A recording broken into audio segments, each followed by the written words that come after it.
Hola, muy buenos días. Quien les habla, licenciada Luisa Contreras, residente 1 del posgrado en Nutrición Clínica del Hospital Universitario de los Andes. El día de hoy vamos a hacer la revisión del tema número 11, correspondiente al transporte de gases en el sistema respiratorio de la cátedra de Fisiología. Como sabemos, la principal función del aparato respiratorio es introducir oxígeno al organismo y eliminar CO2. Las capas de células que revisten los alvéolos y los capilares circundantes se disponen ocupando el espesor de una sola célula y están en contacto directo unas con otras. Esta barrera entre el aire y la sangre tiene un grosor aproximado de 1 micra. El oxígeno es capaz de atravesar rápidamente esta barrera aire-sangre y llega a la sangre que circula por los capilares, más específicamente a los glóbulos rojos. Igualmente, el CO2 pasa a la sangre al interior de los alvéolos desde donde es exhalado al exterior. La sangre oxigenada circula desde los pulmones por las venas pulmonares y al llegar al lado izquierdo del corazón es bombeada hacia el resto del organismo. La sangre con déficit de oxígeno o desoxigenada está cargada de dióxido de carbono, regresa al corazón a través de las venas cavas inferior y superior y a continuación esta sangre es impulsada a través de la arteria pulmonar hacia los pulmones donde recoge el oxígeno y libera el CO2. Todo esto lo veremos con muchísimo más detalle a lo largo de esta clase, así como los procesos de ventilación que están asociados a esto. Es importante saber que para mantener la absorción de oxígeno y la emisión de CO2, entran y salen de los pulmones entre 5 y 8 litros de aire por minuto, y cada minuto se transfiere alrededor del 30% de cada litro de oxígeno desde los alvéolos hasta la sangre, aun cuando la persona esté en reposo. Al mismo tiempo, un volumen similar de CO2 pasa de la sangre a los alvéolos y es exhalado. Sin embargo, las variaciones pueden ser muy amplias cuando se trata de situaciones en las que la persona está haciendo ejercicio físico, pues durante el ejercicio es posible respirar más de 100 litros de aire por minuto y extraer de este aire 3 litros de oxígeno puro por minuto que pasa a la sangre. Una variable importante, es bueno acotar, es la velocidad de entrada de este oxígeno en el organismo, pues es una medida de la cantidad total de energía consumida por el cuerpo. La inspiración y la expiración se llevan a cabo gracias a los músculos respiratorios. Esto lo vimos la clase pasada. En esta imagen podemos observar con bastante detalle los 3 procesos esenciales que se dan para que ocurra la transferencia de oxígeno desde el aire exterior hasta la sangre que fluye por los pulmones. Estos 3 procesos son ventilación, difusión y perfusión. La ventilación, por una parte, es el proceso por el cual el aire entra y sale de los pulmones. La difusión es el movimiento espontáneo de gases entre los alvéolos y la sangre por difusión. Y la perfusión es el proceso por el cual el sistema cardiovascular bombea la sangre hacia los pulmones. Sabemos que la circulación corporal es un vínculo entre la atmósfera, que contiene el oxígeno, y células del cuerpo que lo consumen y producen CO2 como parte de su metabolismo. Pero este aporte de oxígeno a todas las células de los diversos tejidos del cuerpo depende no solo de los pulmones, sino también de la capacidad de la sangre para transportar oxígeno y de la capacidad de la circulación para llevar sangre a ellos. Esto lo veremos con más detalle más adelante. Y es que para poder hablar del transporte de gases en la sangre es necesario revisar la estructura de la hemoglobina, pues su composición bioquímica y molecular nos respuesta de a través de cuáles procesos ella es capaz de transportar el oxígeno en gran parte. La hemoglobina es una hemoproteína de la sangre que tiene una masa molecular de 64 kilodalton, tiene un color rojo característico y tiene una estructura de 4 subunidades, y cada una de estas subunidades posee un grupo hemo asociado. El átomo de hierro de cada subunidad es capaz de unirse de forma reversible a una molécula de oxígeno. Es decir, la hemoglobina transporta el oxígeno desde los órganos respiratorios, desde los pulmones hasta los tejidos, y transporta también, o es capaz de transportar también, el CO2 desde los tejidos hacia los pulmones para poder ser eliminado. También la hemoglobina tiene una función muy importante en la regulación del pH sanguíneo. A su vez, este grupo hemo está conformado por una unión de succinilcoenzima A al aminoácido glicina, formando un grupo pirrol. Este succinilcoenzima es formado en el ciclo de Krebs para luego formar parte de este grupo hemo. Además, está formado por 4 grupos pirrol que se unen formando la protoporfirina 9, y la protoporfirina 9 que se une al ion ferroso formando el grupo hemo como tal, que lo podemos ver en el dibujito que tenemos en la parte superior de la lámina, en donde está la estructura del grupo hemo, las 4 cadenas de la molécula de hemoglobina, que a su vez está dentro del glóbulo rojo. Este grupo hemo está localizado en una cavidad entre 2 hélices de la cadena de globina, y a su vez está protegido por un residuo de valina. Los grupos vinilo no polares del grupo hemo se encuentran en el interior hidrofóbico de la cavidad, mientras los grupos porfirina polares cargados se encuentran orientados hacia la superficie hidrofílica de la subunidad.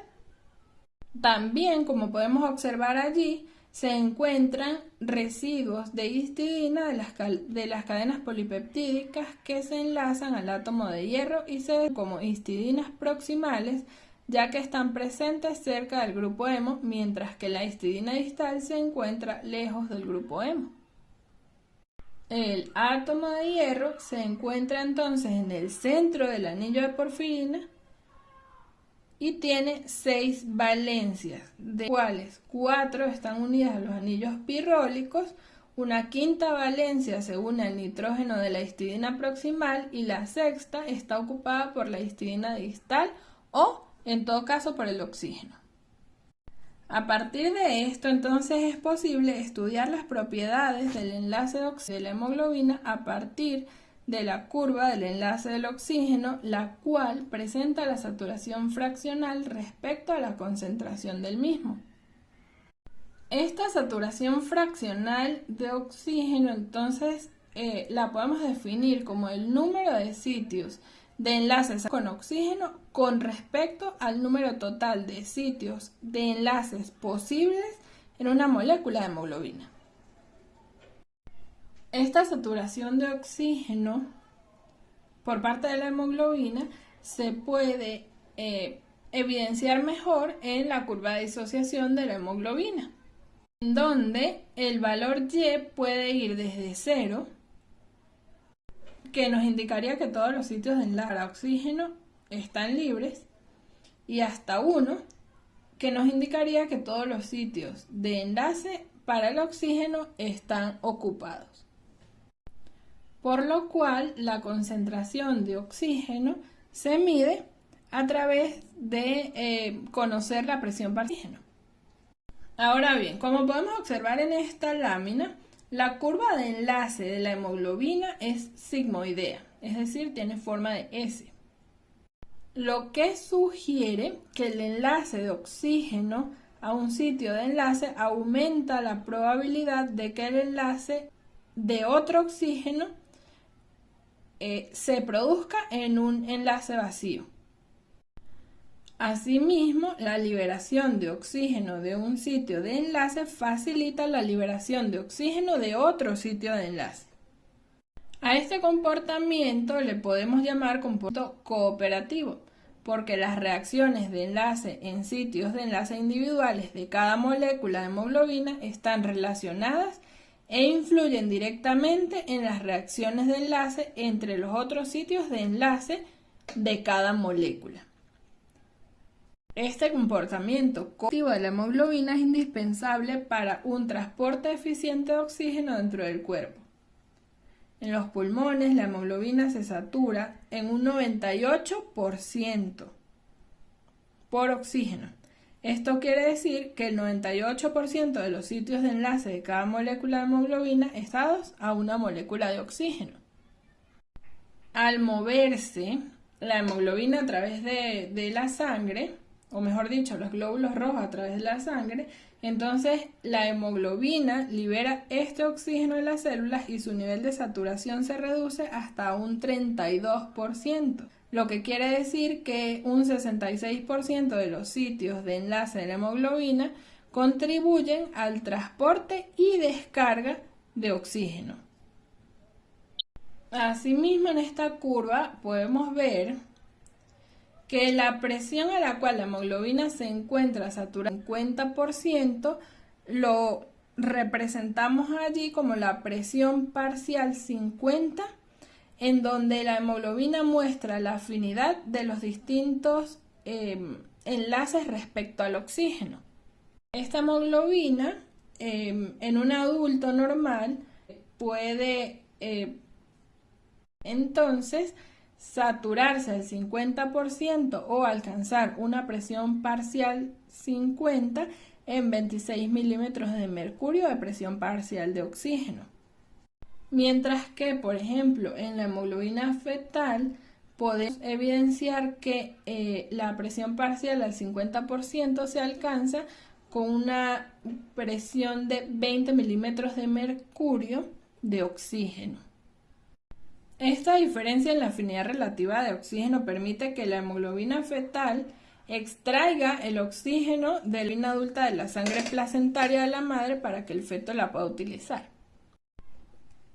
Queda claro entonces que el comportamiento del enlace cooperativo de la hemoglobina con el oxígeno requiere de que el enlace del oxígeno en un sitio de enlace en el tetrámero de la hemoglobina influya en los otros sitios de enlace dentro de la misma molécula. Estos cambios se evidencian en su estructura ternaria, en donde se observa un estado desoxigenado de la molécula de hemoglobina que se conoce como estado tenso, ya que las interacciones entre sus subunidades son fuertes, mientras que la estructura de la hemoglobina completamente oxigenada u oxihemoglobina es conocida como estado R o relajado, ya que las interacciones entre sus subunidades se encuentran debilitadas o relajadas. Al desencadenarse entonces el paso del estado TO tenso al estado R relajado, el enlace de una molécula de oxígeno aumenta la afinidad de otros sitios de enlace de oxígeno. Ahora bien, hay diversos factores que afectan la afinidad de la hemoglobina por el oxígeno y que pueden modificar la forma sigmoidea de la curva de la disociación del oxígeno hacia la derecha o hacia la izquierda. Si los factores que afectan la afinidad de la hemoglobina por el oxígeno favorecen la afinidad de la hemoglobina por el oxígeno, entonces diremos que la curva se desplaza a la derecha. Ahora, si los factores que afectan la afinidad de la hemoglobina por el oxígeno disminuyen la afinidad de la hemoglobina por el oxígeno, entonces diremos que la curva de disociación de la hemoglobina se desplaza hacia la izquierda. Vamos a ver primero cuáles son los factores que favorecen la afinidad plazan la curva a la derecha. Entre ellos tenemos, primeramente, la acidosis o el estado acidótico, que es cuando la sangre se vuelve ligeramente ácida, es decir, que su pH desciende a aproximadamente 7,2 y la curva se desplaza hacia la derecha en aproximadamente un 15%. Otro de los factores es el aumento del 2,3-difosfoglicerato.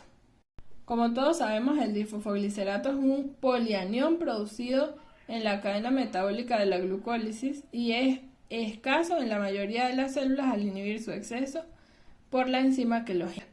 Pero en el eritrocito es abundante porque este se une a la hemoglobina impidiendo la inhibición de la enzima que lo inhibe. ¿Cuál es la función principal del 2,3-difosfoglicerato? Regular la afinidad de la unión de la hemoglobina al oxígeno en relación a la presión parcial de oxígeno en los pulmones. Por ejemplo, si un adulto sano se traslada rápidamente desde el nivel del mar a un nivel de elevada altitud, entonces la presión parcial de oxígeno va a ser menor y la liberación de oxígeno a los tejidos va a ser reducida. Y en medio de este proceso adaptativo, entonces después de unas horas, la concentración de 2,3-difosfoglicerato en la sangre va a aumentar y a su vez esto va a disminuir la afinidad de la hemoglobina por el oxígeno y la liberación de la cantidad habitual de oxígeno en tejidos. Esta situación, por supuesto, se invierte cuando la persona vuelve al nivel del mar. Otro de los factores que favorecen la afinidad y desplazan la curva a la derecha es el efecto Bohr, que ocurre en los capilares tisulares cuando el aumento de concentración de CO2 origina la liberación de protones. Estos protones se unen a la globina haciendo que se aumente la liberación de oxígeno, disminuyendo así la afinidad. Otros factores que pueden afectar y favorecer la afinidad de la hemoglobina por el oxígeno son el aumento de la temperatura en caso, por ejemplo, de fiebre y la formación de sulfohemoglobina. Dentro de los factores que disminuyen la afinidad de la hemoglobina por el oxígeno y desplazan la curva a la izquierda, tenemos la alcalosis, que puede evidenciarse cuando la sangre se alcaliniza, es decir, el pH aumenta y la curva se desplaza hacia la izquierda en un porcentaje similar al de la acidosis, es decir, aproximadamente un 15%. Otro de los factores es el predominio de hemoglobina fetal, ya que, como hablé anteriormente, la hemoglobina fetal se une al 2,3-difosfoglicerato con menos afinidad que la hemoglobina del adulto y por tanto la hemoglobina fetal fija más oxígeno y de esta manera se facilita el ceder oxígeno desde la circulación materna a la fetal. Por otra parte, el efecto Haldane, que ocurre en los capilares pulmonares cuando la elevada concentración de oxígeno hace que se reduzca la afinidad de la hemoglobina por el CO2. Y esto desplaza la curva hacia la izquierda, aumentando la afinidad por el oxígeno hasta unas 500 veces. Otros de los factores que afectan la afinidad de la hemoglobina por el oxígeno son la formación de carboxihemoglobina o monóxido de carbono unido a la hemoglobina y también la metahemoglobina. Ya hemos hablado de el transporte de CO2 en la sangre, más específicamente unido a la hemoglobina, y ahora nos corresponde hablar del transporte de CO2 que puede evidenciarse de tres maneras: disuelto en el plasma, en forma de bicarbonato y combinado con proteínas o compuestos carbamínicos. Al igual que el oxígeno, el CO2 disuelto obedece a la ley de Henry, pero el CO2 es unas 20 veces soluble que el oxígeno. Como resultado de esto, el oxígeno disuelto ejerce un papel significativo en el transporte de CO2, ya que cerca del 10% del CO2 que pasa al pulmón desde la sangre se halla en su forma disuelta. La otra forma de transportar CO2 en la sangre es en forma de bicarbonato. Y este bicarbonato se forma en la sangre a través de la secuencia que se observa en la imagen en la lámina. La primera reacción es muy lenta en el plasma, pero muy rápida dentro del glóbulo rojo, porque este contiene anhidrasa carbónica, y la segunda reacción, que es la de disociación iónica del ácido carbónico, es producida con más rapidez y no necesita enzimas intermediarias. Entonces, cuando la concentración de estos iones asciende dentro del glóbulo rojo, el bicarbonato difunde hacia el exterior, pero los hidrogeniones no pueden hacerlo con facilidad porque la membrana del eritrocito es relativamente impermeable a ellos. Entonces, para que se mantenga la electroneutralidad, se difunde iones cloro hacia el interior del glóbulo rojo del plasma en el llamado desplazamiento del cloruro. Este desplazamiento tiene lugar de acuerdo con el equilibrio de Gibbs-Donan, que es el equilibrio que se produce entre los iones que pueden atravesar la membrana y los que no son capaces de hacerlo, y algunos de los hidrogeniones liberados se fijan a la hemoglobina reducida. Y esto sucede también porque la hemoglobina reducida es menos ácida que la forma oxigenada. Entonces, ¿qué pasa? La presencia de hemoglobina reducida en la sangre contribuye a la unión de los hidrogeniones y a la captación de CO2, mientras que la oxigenación en el capilar pulmonar contribuye al desprendimiento del CO2. Entonces, como lo expliqué anteriormente, el hecho de que la desoxigenación de la sangre incremente su capacidad de transportar CO2 se conoce como el nombre de efecto Haldane.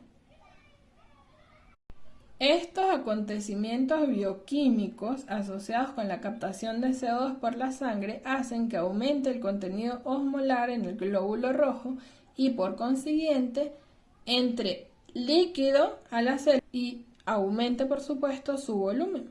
Cuando los glóbulos rojos pasan por los pulmones, se contraen ligeramente. Otra forma de transporte de CO2 es la formación de los compuestos carbamínicos que se forman al combinar CO2 con grupos terminales de las proteínas sanguíneas. Estas proteínas pueden ser la globina de la hemoglobina, en donde se forma la carbaminohemoglobina. Esta reacción no requiere enzimas y la hemoglobina reducida fija más CO2 en la forma de carbaminohemoglobina que en la de oxihemoglobina. También en este caso la descarga de oxígeno en los capilares periféricos facilita también la captación de CO2, mientras que la oxigenación tiene el efecto contrario. En esta diapositiva podemos observar la curva de disociación del CO2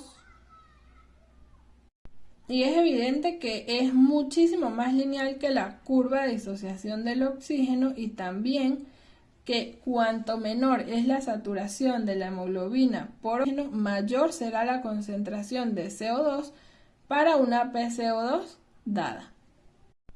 En otras palabras, podemos decir que la curva de disociación del CO2 tiene mayor pendiente que la del oxígeno, y esto podría explicar la gran diferencia que hay entre la presión parcial de oxígeno arterial y la presión parcial de oxígeno venosa mixta, que es de unos 60 milímetros de mercurio, y la pequeña diferencia para la presión parcial de CO2, que es de alrededor de 5 milímetros de mercurio.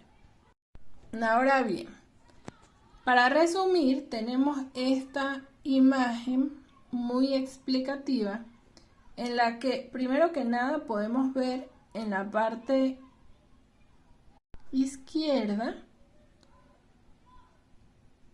representando a la respiración externa, que el aire atmosférico tiene una presión parcial de oxígeno aproximada de 150 milímetros de mercurio y una PCO2 de aproximadamente 0.3 milímetros de mercurio. Asimismo, en el momento en el que se está dando el intercambio gaseoso entre el CO2 y el oxígeno a nivel alveolar, tenemos que el aire alveolar tiene una presión parcial de oxígeno de 105 milímetros de mercurio aproximadamente y una presión parcial de CO2 de aproximadamente 40 milímetros de mercurio.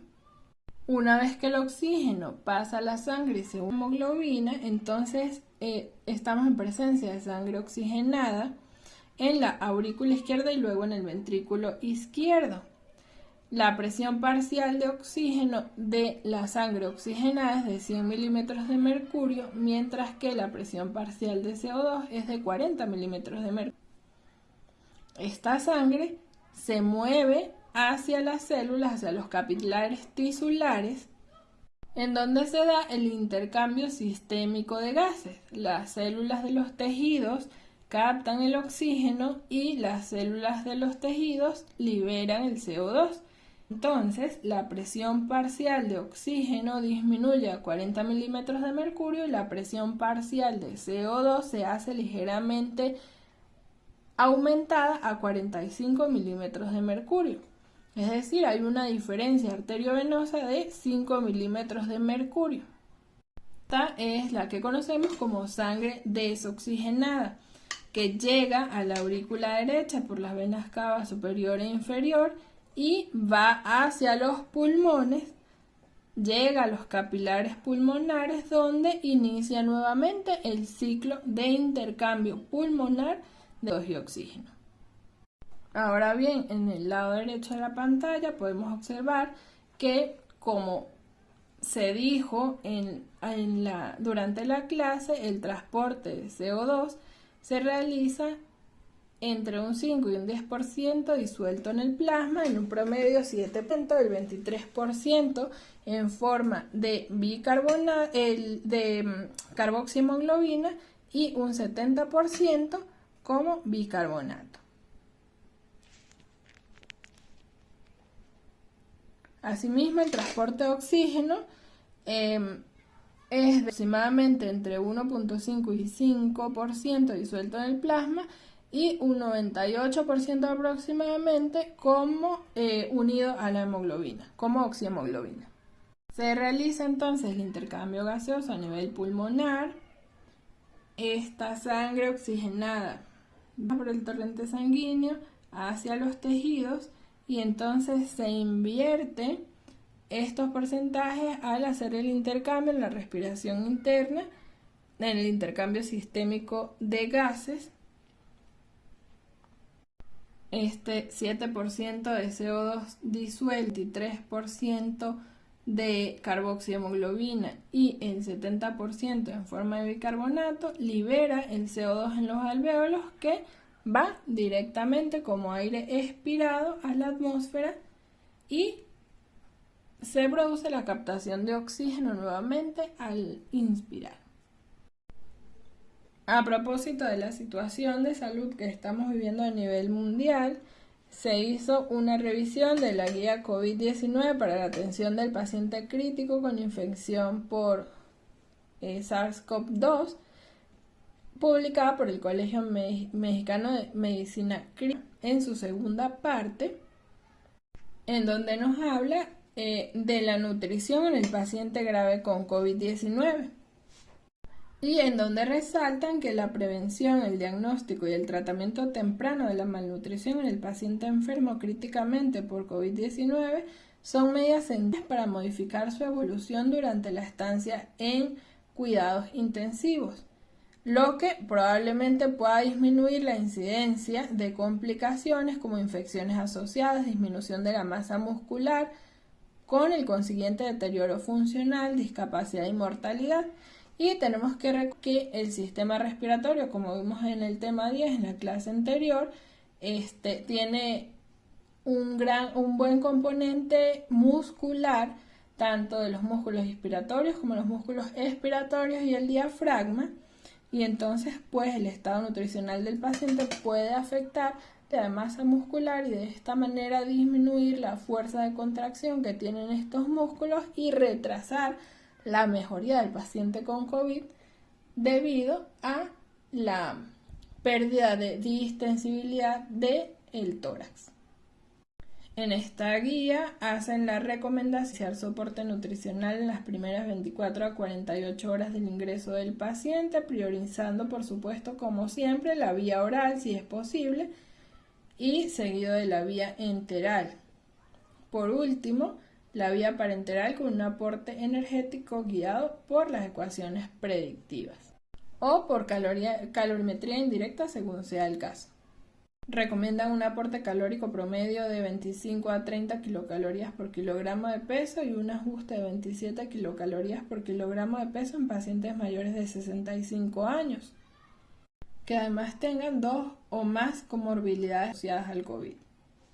Además sugieren un aporte proteico entre 1.2 y 2 gramos por kilogramo día. También insisten en la suplementación con vitaminas y oligoelementos como la vitamina D, la vitamina A, los ácidos grasos omega 3, vitamina E, B6, zinc, aunque estos 3 últimos, según esta guía, se debe tener precaución a la suplementación. Recomiendan además que, por supuesto, hay que tomar en cuenta el estado hemodinámico del paciente. En inestabilidad debe mantenerse el ayuno, como ya sabemos, y controlar el estado de shock. Estados de hipoxemia severa, hipercapnia o acidosis, se debe mantener el ayuno hasta la corrección del desequilibrio hidroelectrolítico, y durante el periodo de estabilización se puede iniciar entonces la nutrición enteral a dosis trófica, pero siempre se debe vigilar los signos de isquemia intestinal. Espero revisen el artículo para su posterior discusión. Y pues esto fue todo. Gracias por su atención.